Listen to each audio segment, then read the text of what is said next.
VSN அகாடமியின் November 2025க்கான current affairs 121வது கொஸ்டின். இந்தியாவின் முதல் குவாண்டம் வைர நுண்ணோக்கியை உருவாக்கிய நிறுவனம் பீக்வெஸ்ட் குரூப். ஐஐடி பம்பாயில பீக்வெஸ்ட் குழுவால் அறிவிக்கப்பட்டது. ஜோதி சுரேகா எந்த விளையாட்டுடன் தொடர்புடையவர்? வில்வித்தை. அதாவது ஆசிய வில்வித்தை சாம்பியன்ஷிப் போட்டியானது வங்காளதேச தலைநகர் டாக்காவில் நடைபெற்று வருகிறது. பிரெஞ்சு அரசின் செவாலியர் விருது யாருக்கு வழங்கப்பட்டுள்ளது? தோட்டா தரணி. இவர் கலை இயக்குனர் ஆவார். நெக்ஸ்ட், தமிழ்நாட்டில் பணிபுரியும் பெண்களுக்காக அமைக்கப்படும் விடுதிகள் தோழி விடுதிகள். அதாவது ஏற்கனவே 19 தோழி விடுதிகள் கட்டப்பட்டுள்ளன. மேலும் 14 விடுதிகள் இப்போது கட்டப்பட்டு வருகின்றன.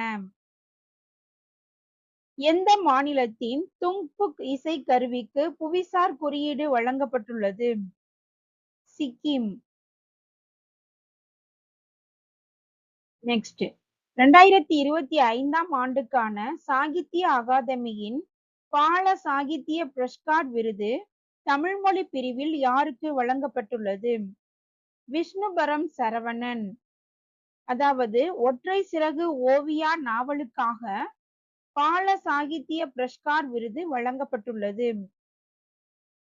ஹரியானா மாநில மகளிர் ஆணையத்தின் விளம்பர தூதராக நியமிக்கப்பட்டுள்ளவர் ஷபாலி வர்மா.